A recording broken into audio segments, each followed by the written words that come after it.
Audio Jungle.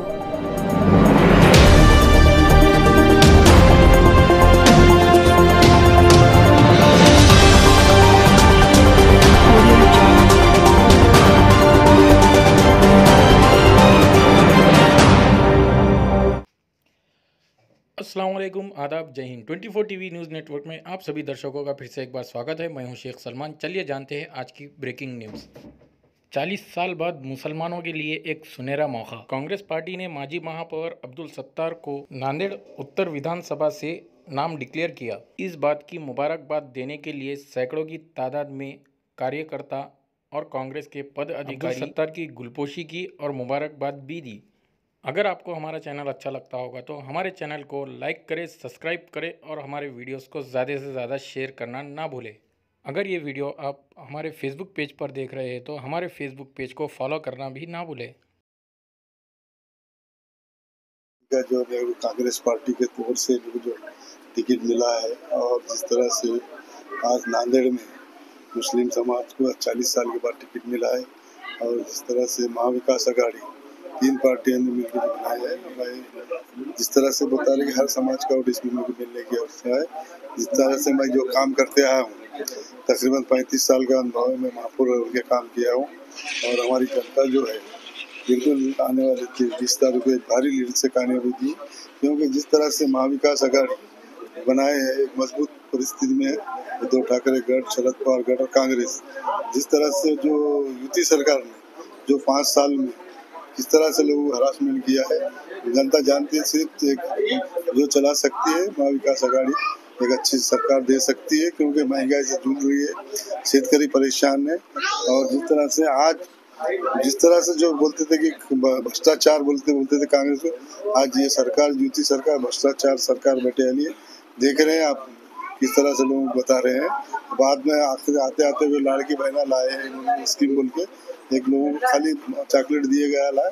One हमारे जो नेता राहुल गांधी, सोनिया गांधी, मल्लिकार्जुन खड़गे, नाना वो पटेल थे, एक अच्छी टीम हमारे जो बाला साहब खोरात, अमित भैया देशमुख, मेरे जितने भी मेरे लोगों साथियों ने मेरे को विश्वास करके सीट दिया है और मैं जनता से जो अपील करता हूँ कि और उद्धव ठाकरे साहब ने खास कर मैं बता रहा हूँ कि इनकी ये सीट थी उत्तर की, उन्होंने चेंज कर खास करके मेरे को दिए गए मुस्लिम समाज को न्याय देना बोल होता है। जिस तरह से लोग बता रहे कि उद्धव ठाकरे साहब ने को हमने लोकसभा में जो वोट दिए थे उन्होंने मुस्लिमों के साथ न्याय नहीं करा, पर मेरे को जो सीट उनकी सीट थी खास करके उद्धव ठाकरे साहब ने उत्तर को मेरे को दिया गया। मैं उद्धव ठाकरे साहब, शरद पवार साहब और हमारे कांग्रेस पार्टी के वरिष्ठों का सबका शुक्रिया अदा करता हूँ, धन्यवाद करता हूँ और मैं आवाम से अपील करता हूँ। कल मैं सुबह 10 बजे फॉर्म भर रहा हूँ, नए मोड़े से लेके ITI 24 से लेके शिवाजी पुतले पे जा रहे हैं, उसमें सब लोग शिरकत करिए और ज़्यादा से ज़्यादा रहकर उसमें शामिल रहेंगे। और वहाँ से हम निकल कर एक सभा है हमारी गुरुद्वारे के पीछे ग्राउंड में, वहाँ पे सभा रहेंगी और हमारे कैंडिडेट खासदार बंडू चौहान, उसमें रविंदर चौहान भी जो में काम के साथ है।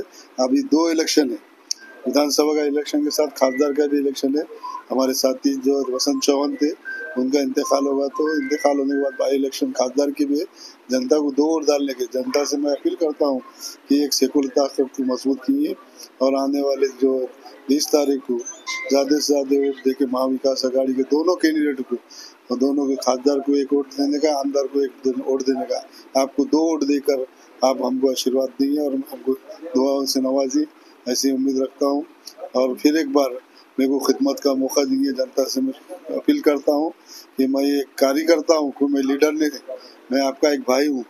भाई के नाते मेरे को आप अपनी ताकत दीजिए, 5 साल आपको सेवा करूँ, आपको कहीं पढ़ने का मौका नहीं दूँगा, आपकी खिदमत बिल्कुल 5 साल मैं हर समाज को लेकर चलने का काम मैं 5 साल बता दूंगा कि भाई आमदार क्या रहता है। आमदार बहुत से लोगों बोलते हैं कि बड़े लीडर, मैं खाली ग्राउंड लेवल से ऊपर आया वाला हूँ और आप जानता हूँ कि लोगों की पर्सन कैसा छुड़ाना है। अल्लाह के फजल से मेरे को लोगों की दुआ से अल्लाह ने मेरे को कामयाबी अता फरमाएंगे, ऐसी उम्मीद है। और कल सभी लोग शिरकत में रह के जल्द से कामयाब। सर, जिस तरह से आप कई मरतबा नगर सेवक रह चुके हैं, आप महापौर भी रह चुके हैं, अब आने वाले दिनों में आपको जनता जो है तो आमदार बनाकर विधानसभा में भेजेगी, तो आप जनता के किन मुद्दों को आप पहले उठाएंगे? जनता के मुद्दे देखिए, हमारे पास देख लो नाके पे ब्रिज का और ब्रिज का एक बड़ा प्रॉब्लम है।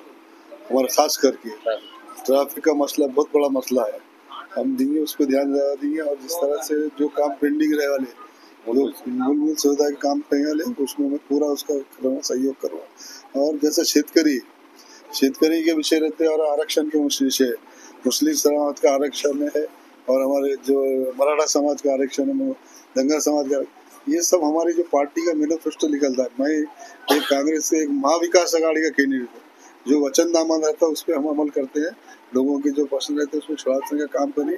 कई स्कीमात रहती है इसमें, ये विधानसभा का इलेक्शन है, कोई नगर पालिका इलेक्शन है, बाज़ाब्ता मैनिफेस्टो लिखता, वचननामा रहता, उसमें जाहिरनामा रहता, आगे 5 साल में आपने लोग क्या करिए बोल के खिदमत करेंगे तो उसके अमल हम बजावनी करें, उस पर हम काम करिए। पर मैं एक कार्यकर्ता बोल के काम करूँगा, एमएलए बोल के भी तो रहूँगा, पर कार्यकर्ता बोल के करूँगा, कोई लीडर नहीं हूँ मैं, इनके बीच में रह वाला हूँ, मेरे को मालूम है। तो जिस तरह से जो है तो मुसलमान हरदम जो है तो अदर पार्टीज के पीछे जो है तो लगा रहता है, उसे कामयाब बनाने के लिए, कांग्रेस हो या चाहे अदर पार्टी हो, एक दिल से ऐसा काम करता है। तो आपको क्या अपेक्षा है कि अदर समाज जो है तो आपको कितनी गंभीरता से आपके पीछे ठहरेगा? नहीं, अदर समाज की मेरे को उम्मीद है कि बिल्कुल खड़े रहिए, क्योंकि मैं एक बता रहा हूँ कि महाविकास आघाड़ी है, महाविकास आघाड़ी में शरद पवार और उद्धव ठाकरे सब गठे, शिवसेना मेरे साथ में, शिवसेना, एनसीपी, शरद पवार गठ और कांग्रेस, ये मजबूत पार्टियां। ऐसा नहीं है ना, जो आज मैं जिस व्यक्ति हूँ सत्तार बोल के मैं महाविकास आघाड़ी का कैंडिडेट हूँ।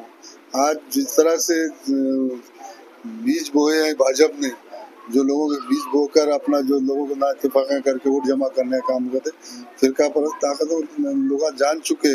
लोकसभा के इलेक्शन में देखे आपने, जनता ने जो एक खासदार थे, आज हमको 32 खासदार दीजिए, महाविकास आघाड़ी 32 खासदार चुन गए। तो इसलिए जो गया युति सरकार 20 तारीख के बाद इनको देखिए, जनता इनका हिसाब देने वाली है। 5 साल जो भ्रष्टाचार किए उन्होंने, लोगों को हरासमेंट किए, महंगाई से, जिस तरह से 100 रुपये का तेल था आज 140 रुपये किलो तेल हो, देखिए दाल में आदत कहाँ गई, सब जान चुकी है। और ये जुमलेबाजी सरकार जानने वाली है। अच्छी सरकार महाविकास आघाड़ी की सत्ता आने वाली, 100% आने वाली है। मैं इसलिए बता रहा हूँ कि मैं कोई नहीं, सत्तारूढ़ में महाविकास आघाड़ी का कैंडिडेट हूँ, हर समाज का वोट मेरे को मिलने का अच्छा है, ऐसा नहीं। अब जो सेकुलर वोट नहीं होते, और मेरे को दूसरी भी जो पार्टी हमारे पास खड़ी थी, इंशाल्लाह वो पार्टी भी नहीं खड़ी। मेरे को बिल्कुल अपेक्षा मेरी ये है कि भरोसा है कि मेरे को जो दूसरे पार्टी थे उन्होंने भी मेरे को सपोर्ट करें, नहीं खड़े रहे। और जिस तरह से आपने बताया कि अदर पार्टी भी जो तो आपको देखे, आपका चेहरा देखे तो मैदान में उतरने वाली नहीं, कि आपको सपोर्ट के तैयार नहीं। मेरा बोलने का मतलब ये है कि एक कैंडिडेट, अच्छा कैंडिडेट उतरा है यहाँ पर में, उसको जिताने के लिए तो वो कहीं ना कहीं अपने 2 कदम पीछे लेने के लिए तैयार है। तो आप उनसे क्या कहना चाहिए? उनका शुक्रिया अदा करता हूँ मैं, जिस तरह से हमको हमारे नेताओं ने भी बोले कि आपके सामने से एमआईएम के कैंडिडेट नहीं रही है, सतावीस साहब का मैं तहे दिल से शुक्रिया अदा करूँगा कि जिस तरह से उन्होंने बताया कि लोग हमारे कि भाई सत्तार को टिकट मिलता है तो हम उम्मीदवार नहीं देंगे, ये आप मालूम है। आप देख सकते हैं हमारे साथ यहाँ पर जो तो कांग्रेस के स्पोक पर्सन और माजी नगर सेवक श्री मुंतजिबुद्दीन है। जैसा कि आप सभी को पता है कि उत्तर से जो है तो माजी महापौर अब्दुल सत्तार को टिकट मिलने के बाद उनके घर पर उन्हें मुबारकबाद देने के लिए कई आजी माजी नगर सेवक सभी लोग उनके घर पर पहुंच रहे हैं। इसी तरह से ये लोग भी यहाँ पर आए हुए हैं, हम इनसे इनकी प्रतिक्रिया लेते हैं। सर, आप क्या कहना चाहेंगे? अब्दुल सत्तार सेठ को यहाँ पर जो है तो टिकट दिया गया है, इस बारे में आप क्या कहना चाहेंगे? हाँ, अभी 14 कैंडिडेट्स की टिकट की फेरिस्त एक लिस्ट एआईसीसी की तरफ से जारी हुई है, जिसमें हमारे नांदेड़ शहर के नॉर्थ हल्के के हमारे उम्मीदवार अब्दुल सत्तार साहब को कांग्रेस पार्टी ने उम्मीदवार बनाया है, जो नांदेड़ के साबिका मेयर भी है और फिलहाल सिटी प्रेसिडेंट है कांग्रेस कमेटी के। मैं कांग्रेस कमेटी के ऑल इंडिया प्रेसिडेंट मल्लिकार्जुन खड़गे जी, ऑल इंडिया जनरल सेक्रेटरी केसी वेणुगोपाल जी, लोकसभा के हमारे अपोजिशन लीडर राहुल जी गांधी, सोनिया जी गांधी, प्रियंका जी गांधी, हमारे महाराष्ट्र के इंचार्ज चेनीथल्ला जी और महाराष्ट्र के प्रेसिडेंट नाना भाऊ पटोले, हमारे विधिमंडल के नेता बाला साहब थोरात और अपोजिशन लीडर विजय वड़ट्टीवार जी और वर्किंग प्रेसिडेंट महाराष्ट्र स्टेट के आरिफ नसीम खान साहब और all India Congress committee minority department के प्रेसिडेंट इमरान प्रतापगढ़ी जी और एआईसीसी के general secretary MP Nasir Hussain sahab, इन तमाम का शुक्रिया अदा करता हूं कि उन्होंने 42 साल के बाद नांदेड़ में किसी मुस्लिम कायद को कांग्रेस का टिकट दिया है और आज नांदेड़ में खुशी का माहौल है। कांग्रेस पार्टी तमाम तबकात को साथ लेकर चलती है और इंसाफ करती आई है। जिस तरह आप देख रहे हैं, अब्दुल सत्तार ने अपनी सियासत का आगाज़ 1992 से किया और मुसलसिल वो 7 टर्म म्यूनसिपल कॉरपोरेशन हो या कॉरपोरेशन अपनी बल्दिया थी, तब भी वो मुंतखब होते आए और आज तक वो कभी कांग्रेस पार्टी को छोड़े नहीं और कांग्रेस ने भी उन्हें हमेशा उनकी मेहनत का सिला देती आई है। और आज भी नांदेड़ के मुसलमानों के साथ कांग्रेस ने इंसाफ किया है और मैं उम्मीद रखता हूँ कि नांदेड़ की सेकुलर अवाम और महाविकास आघाड़ी के तमाम हमारे कायदीन और वर्कर्स, हमारे दोनों ही उम्मीदवार नॉर्थ और साउथ के और एमपी की निशिस्त भारी अक्सरियत से कामयाब करने के लिए मेहनत करेंगे। सर जो है तो आप नांदेड़ की आवाम से क्या कहना चाहेंगे, जैसा कि सत्तार साहब को टिकट मिला है और अपोजिशन में एमआईएम या अदर पार्टी के जो है तो कोई भी मुस्लिम कैंडिडेट ठहर सकते हैं, तो इस बारे में आप क्या कहना चाहेंगे? देखिए, पिछले 40-42 साल में ये होता आया है कि कांग्रेस के पास हमारे कायदीन टिकट मांगते आए हैं, मगर टिकट मांगने के बावजूद हमें हमारा हक नहीं मिला था, जिसकी वजह से कुछ लोग नाराज होकर कांग्रेस के खिलाफ अपनी नाराजगी का इजहार करते आए थे। मगर इस बार इंशाल्लाह आप देखेंगे नताइज कुछ और रहेंगे। सर जनता अब्दुल सत्तार साहब को किस बेसिक पर टिकट देगी, आप उसमें क्या उम्मीद रखते हैं सर उनसे? देखिए, वो 1992 से कारपोरेशन में म्यूनसिपल काउंसिल थी, जब उसके बाद कारपोरेशन बनी तो वो एक अपनी सियासत का एक लंबा तवील तजुर्बा रखते हैं। म्यूनसिपल कारपोरेशन में opposition leader, floor leader, standing committee chairman, mayor और अभी कुछ अरसे से वो नांदेड़ सिटी कांग्रेस के प्रेसिडेंट है और तमाम ही जात पात की वो सियासत नहीं करते, तमाम तबकात के लोगों को साथ लेकर चलने का एक बड़ा अच्छा उनका हुनर है।